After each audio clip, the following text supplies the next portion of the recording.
Boa noite. Boa noite. O grande líder da corrente hassídica de Slonim, o Rebbe de Slonim, ele estava sentado uma vez com os seus alunos, com os seus discípulos, e aí ele bateu na mesa e perguntou para eles: na opinião de vocês, qual que é o pior pecado da vida de um homem? Ficou aquele silêncio. Pior pecado? Qual que deve ser o pior erro que um ser humano pode cometer em vida? E o Rebbe acompanhou o silêncio, esperando alguém se manifestar, alguém tentar uma resposta, mas ninguém se arriscou. Eles preferiram esperar a resposta do Rebbe. E o Rebbe responde para eles, e a resposta é um fundamento muito forte para as nossas vidas. Ele responde que o pior pecado da vida de um ser humano é ele esquecer quem ele é. Ele esquecer qual que é o propósito dele nessa estreita pontezinha chamada vida. Porque a vida é corrida e todos nós temos compromissos, afazeres. É uma loucura. E a gente não pode esquecer o que é o principal e o que é o secundário.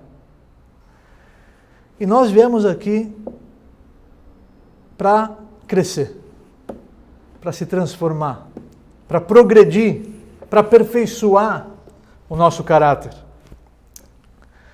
Mas não crescer só fisicamente, de tamanho. Uma vez, um homem estava lá em cima do Empire State, lá em cima daquele prédio famoso em Nova York, mais de 80 andares. Ele estava lá de cima olhando as pessoas, de repente ele vê um homem lá de cima, ele olhou aquele homem bem pequenininho. E aí ele pegou o elevador panorâmico, começou a descer, e ele viu que aquele homem estava ficando cada vez maior. Ele foi descendo. Quando ele chega lá embaixo, aquele homem já está grande. Ele chega para ele e fala: olha, eu te conheço. Ele: eu não te conheço? Eu te conheço desde que você era bem pequenininho. Isso não é crescer. Crescer, a minha intenção é a pessoa evoluir como pessoa, ela progredir internamente, se transformar. Em qualquer mudança na vida, nós temos desafios, dificuldades e não é fácil. Então eu separei para vocês 3 passos, 3 dicas, 3 conselhos na teoria e depois a gente vai para a prática. O primeiro passo para mudanças na vida, pessoal, é a gente saber que não adianta querer. Querer, todo mundo quer. Eu quero emagrecer, eu quero começar a acordar cedo, eu quero parar com o vício do cigarro, eu quero, mas querer não adianta. O primeiro passo para você conseguir mudar, para você conseguir transformar a sua vida para melhor, é você transformar a vontade que você tem em obrigação. A partir do momento que você transforma essa vontade em obrigação, as coisas começam a acontecer de verdade. Porque senão você vai postergando para amanhã, para depois de amanhã, para a semana que vem, e aí as coisas vão e você se acostuma. Por mais que você tenha ciência, por mais que você chegou na conclusão que aquilo está lhe fazendo mal, que aquilo está lhe prejudicando, você chegou nessa conclusão já, mas você se acostumou com essa situação e é difícil sair da zona de conforto. É difícil. Eu peguei um exemplo só para vocês entenderem um pouquinho como o ser humano se acostuma com tudo. Tem uma passagem na Torá, em Parashat Mishpatim, no Sefer Shmot, no segundo livro da Torá. A Parashá começa falando as leis que Moshe trouxe do Monte Sinai para o povo de Israel. E a primeira lei que ele cita é a lei do Eved Ivri. O que é o Eved Ivri? O Eved Ivri é o escravo hebreu.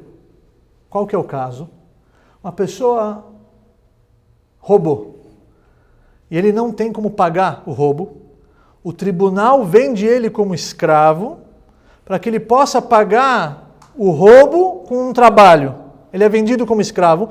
O período que for necessário para alcançar o valor do prejuízo que ele causou para aquele terceiro, e aí ele consegue pagar e ele está absolvido da pena.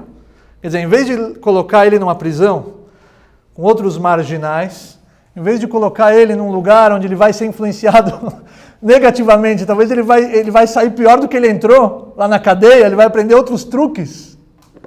A Torá, ela escolhe colocar ele numa família que vai acolher ele, e lá ele vai ser um Eved, lá ele vai servir aquela família, e ele vai ser influenciado pelas boas ações e pelas boas condutas daquele lar onde ele mora atualmente.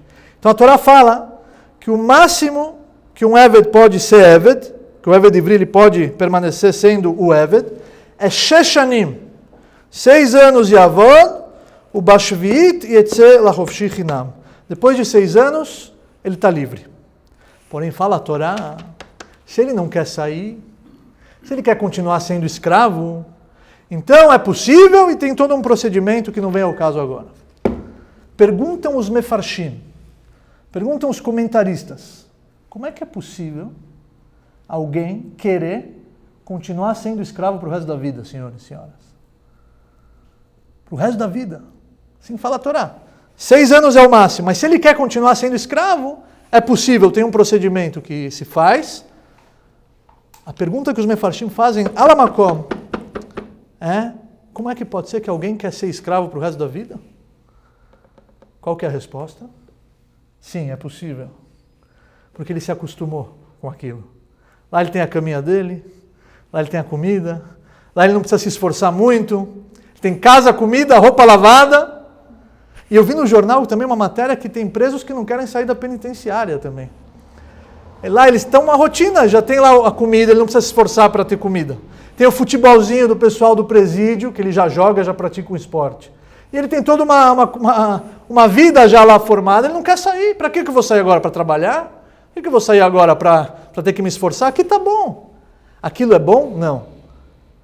É vida? Não é. Então como pode ser que ele quer continuar sendo? Porque ele se acostumou com aquilo. E é um perigo isso. Na vida, muitas vezes, a gente chega na conclusão de que aquilo é ruim, de que aquilo é negativo, de que aquilo está me fazendo mal, mas você se acostumou. A natureza do homem é se acostumar com tudo. Você entra num lugar, está cheirando mal. Stink. Passa alguns minutos, você já não está mais. Aquele cheiro já não, você se acostumou. Se entra alguém novo no local, que cheiro horrível! Aí passa mais alguns minutos, ele também já se acostuma com aquilo. Alguém novo entra, começa a sentir, mas vai se acostumando. Então é um perigo. Se a gente não transforma o nosso desejo em obrigação, ou seja, eu vou mudar, eu sou obrigado a mudar, e eu não tenho outra alternativa a não ser mudar, a não ser transformar a minha vida, em qualquer área que seja, você não vai para frente.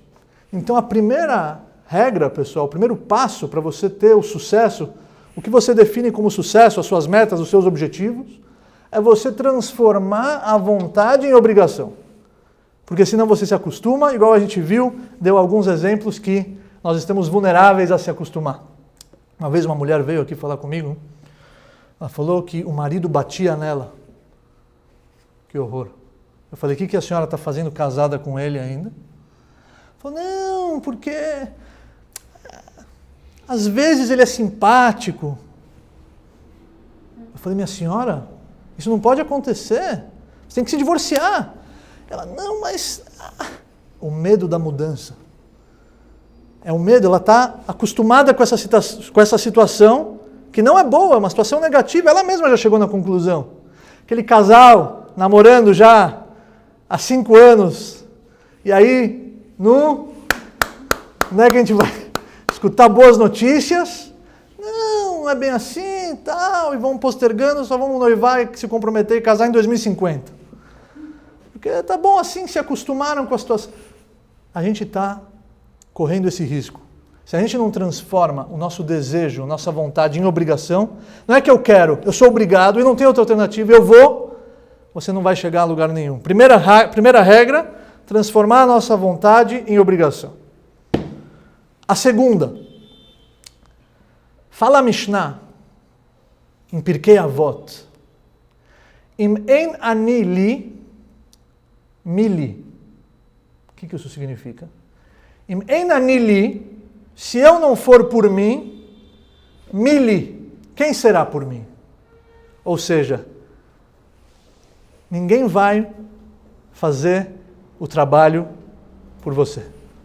Você tem que arregaçar as mangas e começar essa empreitada. Ninguém vai fazer o trabalho por você, ninguém vai se esforçar por você. Você tem que dar o primeiro passo. Você que tem que tomar as providências. Se eu não for por mim, por mais que as pessoas podem te dar um conselho, uma dica, uma observação construtiva, mas se você não assumir e abraçar a causa, quem fará isso por mim? Ninguém. A vida é sua. Você é o presidente da sua vida. Então a segunda regra é eu, e só eu, posso transformar a minha vida e mais ninguém. E a terceira regra na teoria é, a gente falou de Mili, se eu não for por mim, quem será por mim? Se eu tenho a força, eu tenho o potencial, eu vou conseguir, eu vou alcançar o meu objetivo, porque cada alma, cada vida é um universo por si só. Deus, quando Ele criou o ser humano, Ele soprou dentro dele uma alma, e fala o Zohar, que é a obra máxima da Kabbalah, quando alguém sopra, mandenafar, midilenafar. Quem sopra, sopra de dentro para fora. Se eu pego uma bexiga e eu encho essa bexiga, o meu ar agora está dentro da bexiga. Então, se Deus soprou a alma dentro do ser humano, o que é a nossa alma? Nada mais, nada menos do que uma centelha divina. Ela saiu de dentro do Borei Olam. Então ela tem uma conexão muito forte com Ele. Fala os livros da Kabbalah que ela se parece com Ele. E a alma tem vários poderes. A fala, o intelecto, o altruísmo. Todos esses pontos e todas essas qualidades, elas são nada mais, nada menos do que uma semelhança entre a alma e o Criador, entre quem soprou e quem recebeu o sopro. Então eu tenho total condição, eu tenho a força, eu tenho poderes. Se eu levar isso a sério, se eu abraçar essa causa com perseverança, se eu não desistir, eu vou chegar lá. Existem hoje 3 pontes que conectam Brooklyn de Nova York. São 3. A primeira ponte foi construída em 1800 e muitos anos atrás. Qual que é a história da primeira ponte que conecta o Brooklyn de Nova York? A primeira ponte foi a história de um pai e um filho que tinham o sonho de construir a ponte. Só que naquela época não existia a tecnologia que existe hoje, então davam risada deles. As pessoas caçoavam deles. E eles continuavam firmes e fortes no projeto, a construção da ponte, que vai conectar o Brooklyn a Nova York. Pai morreu. Filho fica sozinho. E o filho, agora, se antes caçoavam deles, ou agora começavam a falar, com teu pai, você não tem chance. Não tinha chance. Sozinho, muito menos, desiste. Ele desistiu? Não. Só que aconteceu uma desgraça na vida dele. Ele teve um derrame. Ele perdeu vários movimentos do corpo.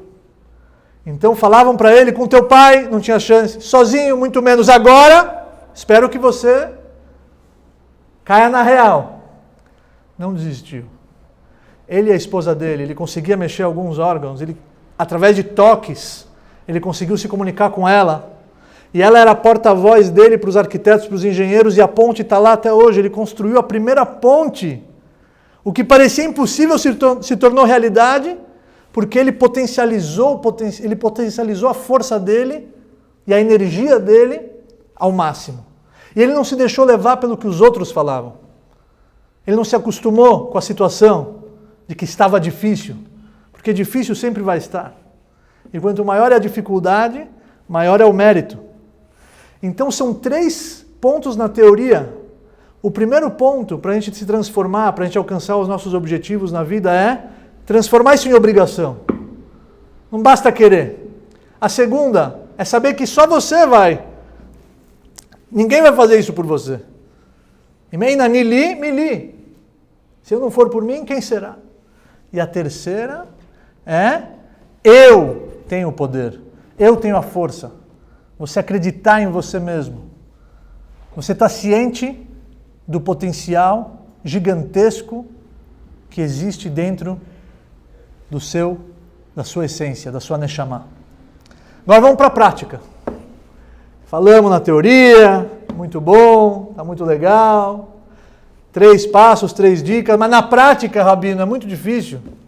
Chega na hora do vamos ver, as coisas não são tão assim como parecem. Então, na prática, eu vou dar mais 3 dicas para vocês. O que a gente pode fazer na prática? Preste atenção. Na prática, eu separei 3. Sei que existem mais, e se alguém tiver alguma outra, eu estou aberto a escutar. Na prática, a primeira dica que eu vou dar para vocês é a motivação. O que significa motivação? A motivação ela é usada por educadores, por pedagogos. A motivação ela é essencial na vida do ser humano. Todo mundo precisa ser motivado, todo mundo precisa ser incentivado. Então por que não motivar a si mesmo? Por que não colocar um prêmio, uma recompensa?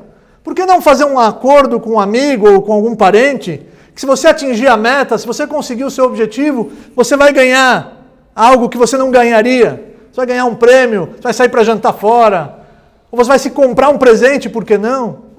Essa motivação ela é muito válida. Se você coloca isso para um aluno, se você coloca uma recompensa, as pessoas elas acabam se sentindo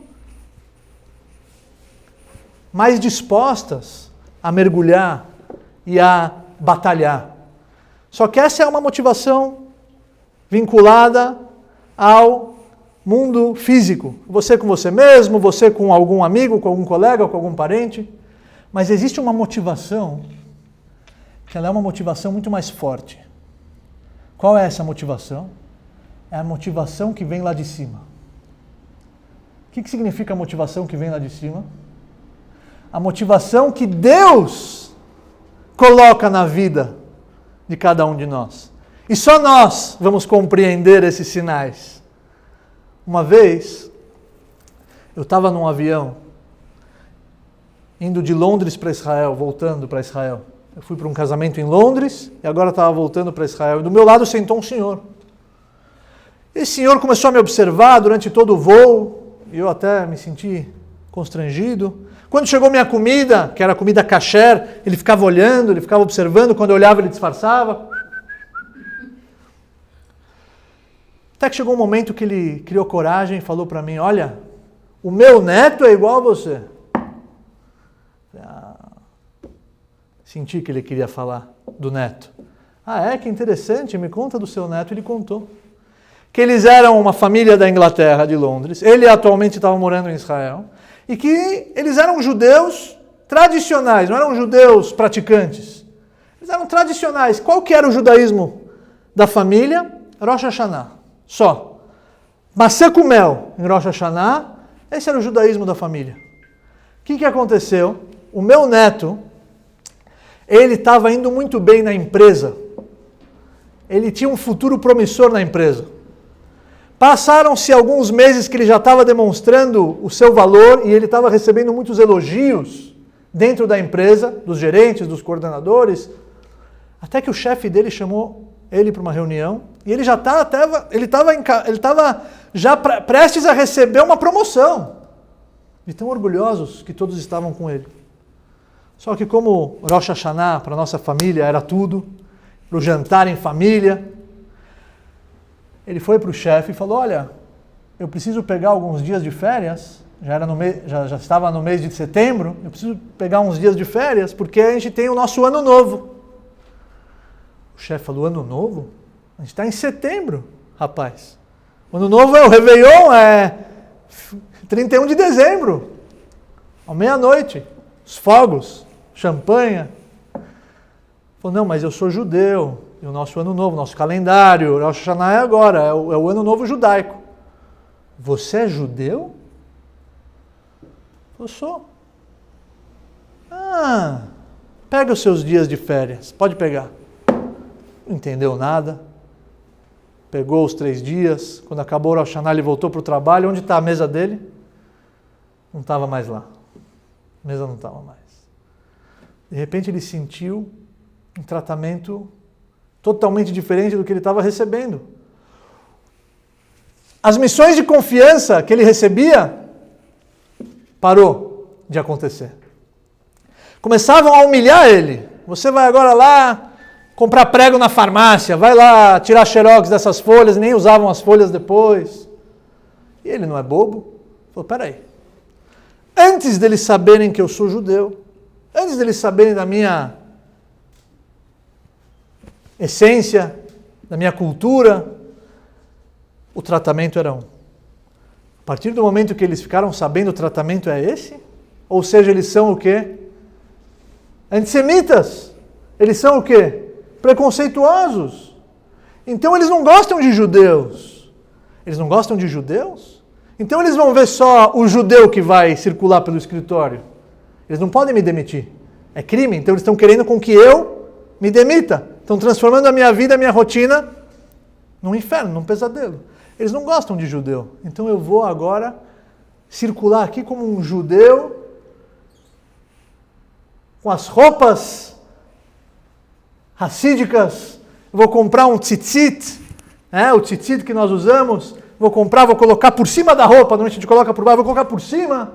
Ele até comprou aquele Streimel, que os judeus que vieram da Europa, eles usam aquele chapéu de pelo. Ele queria parecer como um judeu. Ele começou a andar pelo escritório, para lá, para cá, mostrava, olha só, oi, boa tarde. E aí, um dos amigos dele chegou, um dos que sobraram, chegou e falou, puxa, estou vendo que você agora está se vestindo como um judeu autêntico. Mas me explica, o que são esses fios? O que são esses fios que você está usando? Isso é... Ele não sabia. Nunca tinha estudado Torá.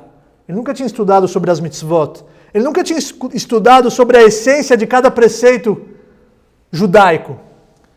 Então ele, para responder para os colegas, ele foi estudar. Ele começou a se encantar. Uau, é isso que representa o tzitzit? Ele viu outras mitzvot. Existe o Shabat. Ele viu outras. Existem as Hagim, as festas. Kashrut. Ele começou a se aprofundar na cultura judaica. Meu neto é igual a você. Olha onde foi parar. Só que ele estava levando uma vida totalmente contrária à cultura judaica. O que aconteceu na vida dele? Ele levou um susto. E esse susto fez com que ele despertasse. Esse susto fez com que ele acordasse. Ele começou a se aprofundar, se aprofundar, se aprofundar. E isso gerou uma transformação, uma mudança na vida dele. Isso significa uma motivação que não é eu me automotivando. É uma coisa que vem lá de cima. Uma vez um pai estava fumando, ele fumava 2, 3, 4 maços por dia, fumava muito. Uma vez ele estava fumando no escritório dele, tranquilo, lendo o jornal. Chega a filhinha de 7 anos, chorando, em prantos. Ei, papai! Fala, filha, o que aconteceu? Calma, o que foi? O papai está aqui. O senhor não vai no meu casamento. Quem te falou essa bobagem, filhinha? Óbvio que eu vou estar no seu casamento, mas isso é óbvio. Não, porque o senhor fuma. Ela começou a falar tudo o que ela aprendeu na escola em relação ao cigarro. E ela chegou na conclusão que ele não vai viver muito, que ele nem ia estar no casamento dela. Ele ficou assim, chocado, ele olhou para o cigarro, ele apagou o cigarro, ele nunca mais acendeu o cigarro na vida dele. O que aconteceu? Isso é uma motivação. Isso foi um empurrão, vindo lá de cima.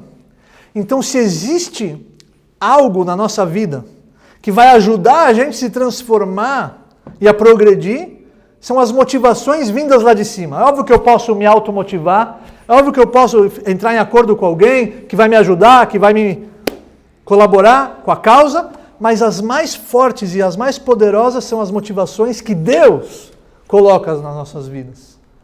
Porque quando a casa está pegando fogo, e a mãe precisa salvar o filho, o pai precisa salvar o filho, ele vai até o quarto da criança e acorda e chacoalha ele. E se ele continua dormindo, ela não vai deixar ele lá. Ela vai dar um chacoalhão mais forte, porque ela quer salvar a vida dele, porque a casa está pegando fogo.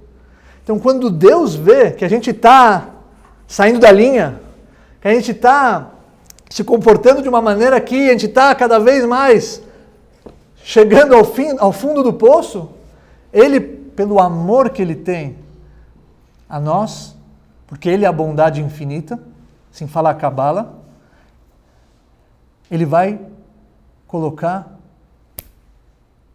uma motivação na nossa vida e a gente tem que aproveitar ela. Então essa é a segunda regra na prática.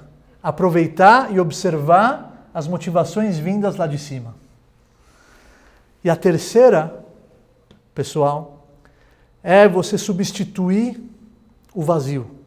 Porque se você tem uma prática negativa, se você está se comportando de uma maneira que você já chegou na conclusão que aquilo te faz mal e que aquilo está te levando cada vez mais para baixo, mas você se acostumou e você agora está difícil, se você parar, se você conseguir se afastar daquilo, você vai sentir um vazio, você vai sentir saudades daquilo.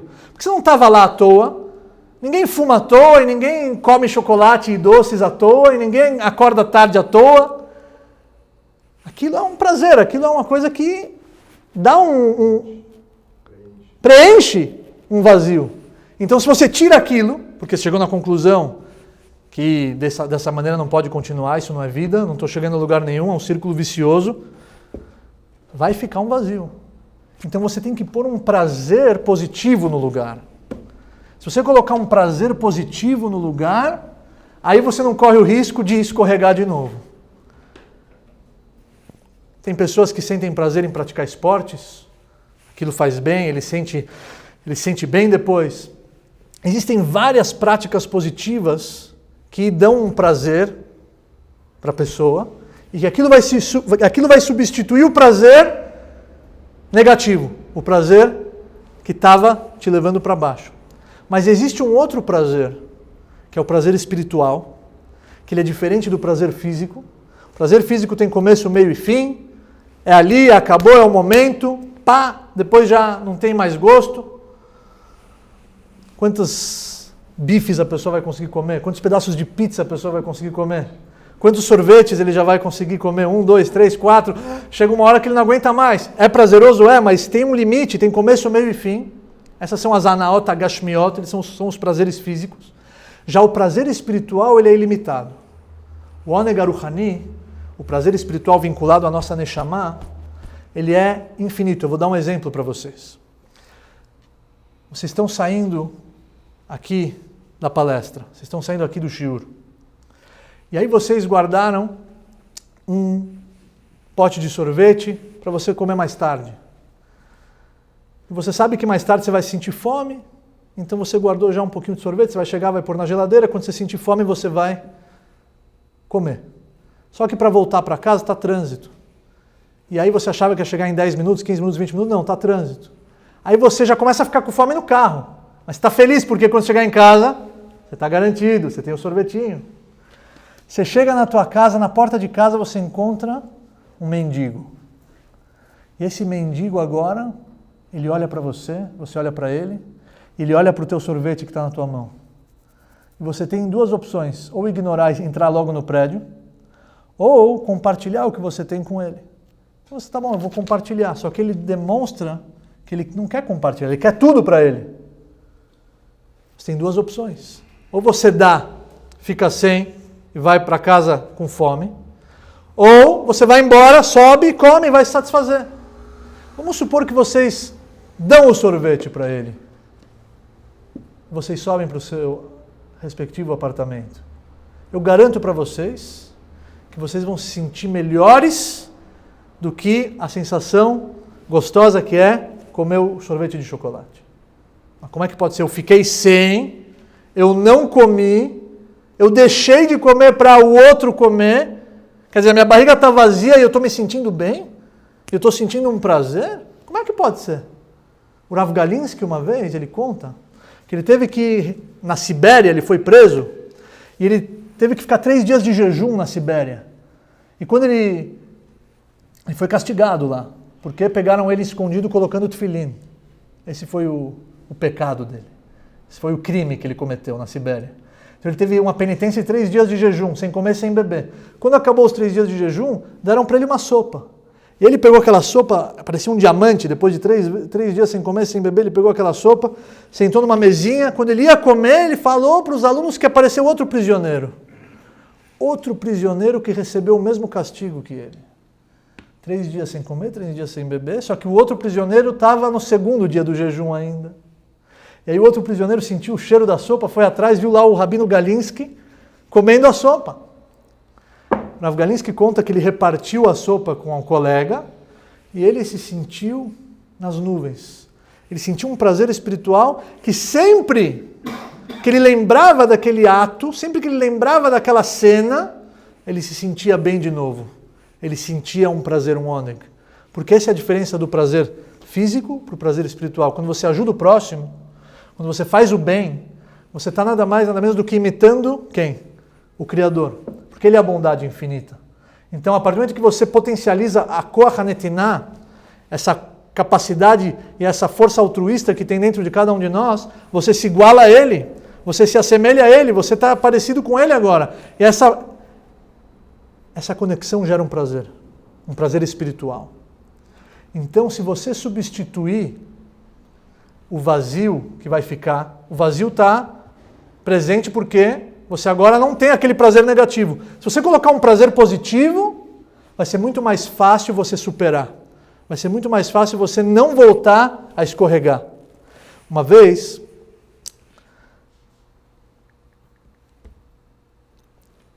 um homem chamado Joseph, esse Joseph, ele morava nos Estados Unidos e ele era um materialista. Ele era uma pessoa que na vida dele, o que importava era a matéria. O que importava era como ele pode ganhar mais e mais e mais e mais dinheiro às custas dos outros, pisando no outro, se aproveitando das fraquezas do outro. Quanto maior era a necessidade do cliente, mais ele explorava, mais ele cobrava. Porque ele sentia, naquele momento, uma chance dele ganhar mais e mais e mais.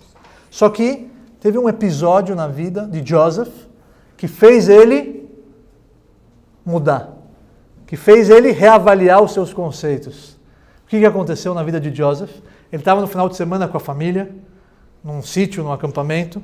Quando acabou o período de férias, feriadão, ele queria voltar para casa, e aí ele foi dar partida no carro. Sabe quando o carro morre e não dá a partida? Ele tentou de novo, nada.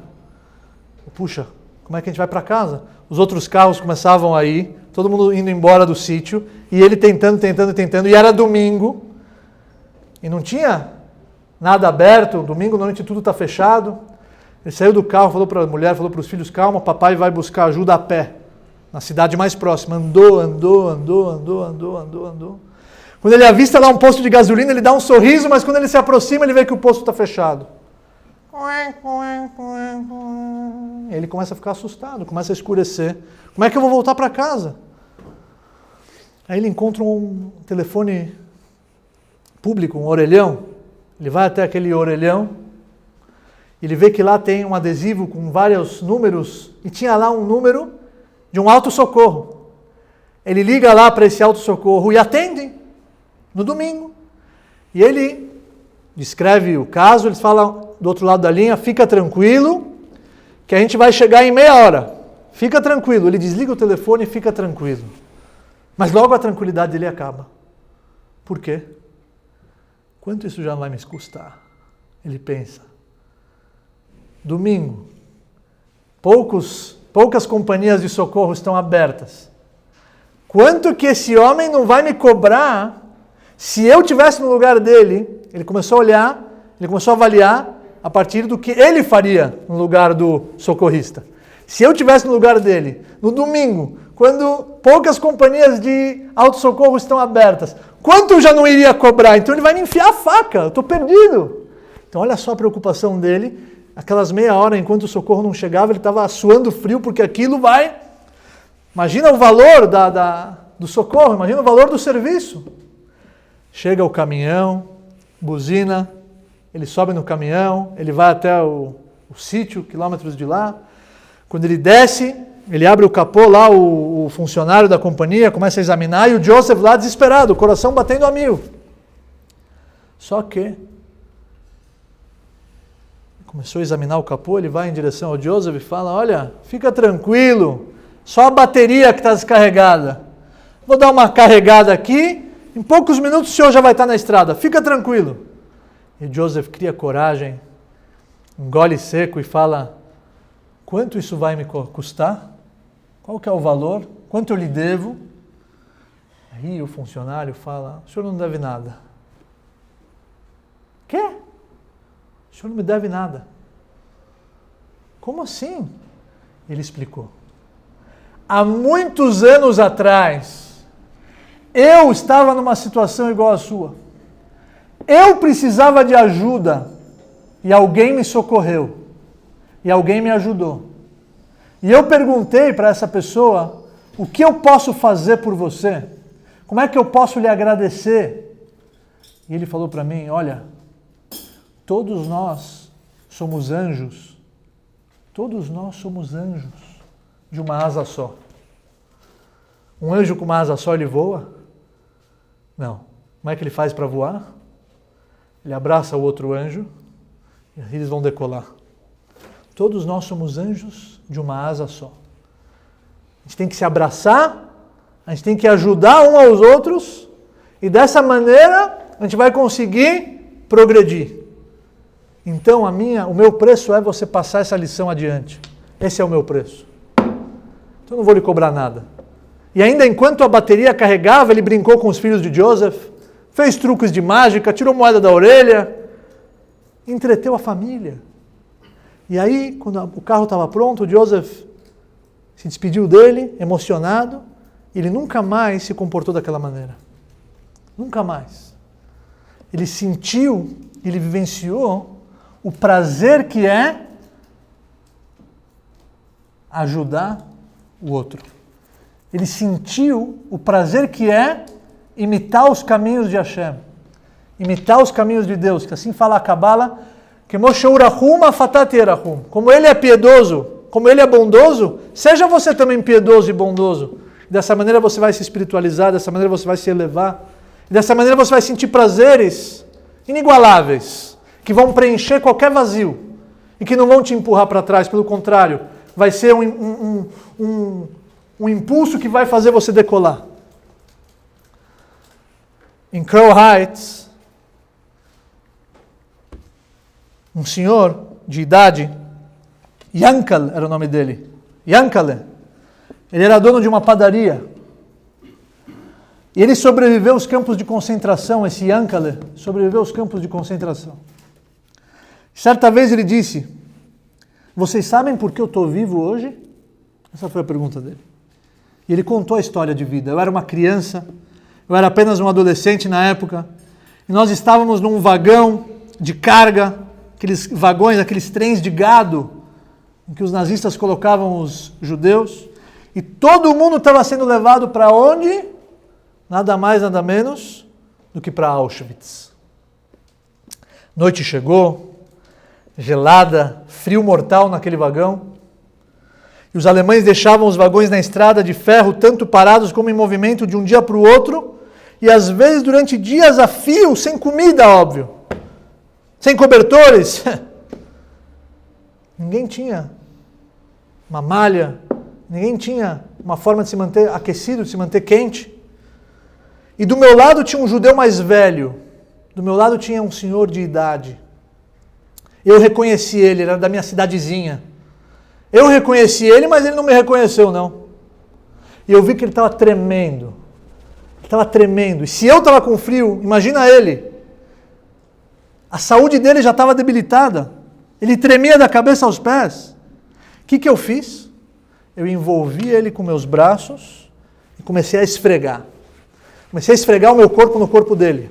Esfreguei os braços dele, as pernas dele, o pescoço dele, a barriga dele. Comecei a esfregar. A noite inteira, eu estava cansado, eu estava faminto, eu estava exausto, mas a noite inteira eu me esfreguei e mantive aquele homem aquecido na medida do possível. Estava tudo escuro de noite, mas eu, a noite inteira, agi dessa forma. Amanheceu, o sol começou a brilhar, as luzes entraram no vagão, começou a fazer um pouquinho de calor dentro do vagão. E eu olhei para o redor para ver se alguém estava lá, vivo. E para o meu horror, tudo que eu pude ver foram os corpos congelados. O silêncio mortal. Ninguém mais na cabine agiu como eu durante a noite. Eles morreram congelados, mas eu sobrevivi. Por que eu sobrevivi? Ele conta. Porque eu mantive o velho aquecido. E ele, por que ele sobreviveu? Porque alguém estava o aquecendo. Esse é o segredo.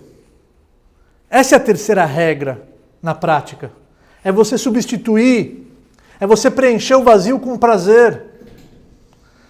E quando você aquecer outros corações, você permanecerá aquecido. Essa é a lição. O que quer dizer aquecido? Você vai se sentir bem, você vai estar vivo, porque essa é a vida. A gente tem que procurar apoiar, incentivar, inspirar. Essa é a minha dica para substituir o vazio. Principalmente agora, que a gente já está atravessando um período de luto até Lag BaOmer. Qual que é a origem desse luto? 24 mil alunos do Rabi Akiva faleceram. 24 mil eruditos acabaram falecendo. Fala Gemara por quê? Shelo nahagu kavod ze bazeh. Assim fala Gemara. Existia uma pequena falha na honra que um tinha que dar para o outro. Eles estavam focados, cada um no seu. Isso não pode acontecer, porque todos nós somos anjos com uma asa só. E para a gente voar, a gente tem que se abraçar, tem que apoiar, incentivar e aquecer os outros. Dessa maneira a gente vai se manter aquecido. Então não esqueçam, não esqueçam. A gente tem que saber que a gente, na vida, muitas vezes a gente vai se conscientizar que do jeito que está não pode continuar. E vai ser difícil, mas a gente tem que transformar essa vontade em obrigação. A gente tem que saber que só eu e mais ninguém pode tomar uma atitude. A gente tem que saber que eu tenho a força, porque eu sou uma Neshama Elokit, eu sou uma alma super poderosa que foi criada na imagem de Hashem. E na prática se motivar, aproveitar as motivações vindas lá de cima, que são várias, e substituir o vazio por um prazer. E não tem prazer maior do que o prazer espiritual. E no caso, a gente explorou o ponto da bondade, do Chesed. Se a gente ainda mantém o luto até hoje, até o Lag BaOmer, que eles pararam de morrer em Lag BaOmer, isso quer dizer que a gente precisa reparar o erro. A gente ainda está vivendo uma vida egoísta, a gente tem que quebrar o egoísmo, a gente tem que pensar no outro. Ah, mas ele não pediu ajuda. Pergunta se ele precisa. Começa a refletir, começa a analisar. Começa a enxergar o mundo dessa forma. Eu tenho certeza que os prazeres virão e que vocês vão conseguir chegar num nível em que o estímulo, em que a energia, em que as causas não vão se parecer tão impossíveis como elas parecem hoje.